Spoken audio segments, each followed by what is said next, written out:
May reunion photo shoot ang K-pop group na 2NE1 para sa kanilang 15th debut anniversary. At Marian Rivera humanga sa mga kumasa sa Marimar Transformation Challenge. Saksi, si Nelson Canlas.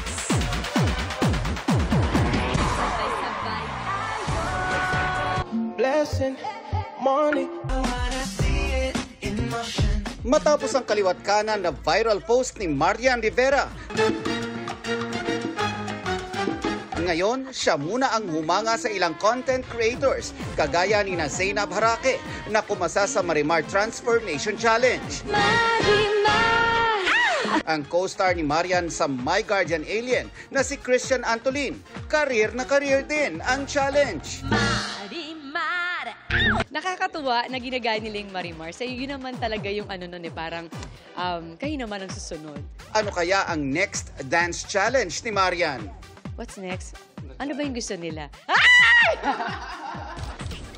There's a new queen in town. Kinoronahan na bilang bagong Miss USA 2023 ang Filipino-American na si Savannah Gankiewicz. Kasunod ito ng pagbitiw sa posisyon ni Noelia Voigt dahil sa kanyang mental health.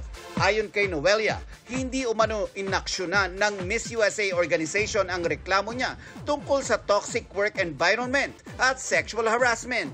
Nangako naman si Savannah na magiging transparent siya sa kanyang Miss Universe experience. 2NE1 is looking chic. Ang photoshoot na yan ay in celebration of their 15th debut anniversary. Ikinatuwa naman ng kanilang fans na Blackjack ang reunion ng iconic girl group. Para sa GMA Integrated News, Nelson Canlas ang inyong saksi. Mga kapuso, sama-sama tayong maging saksi.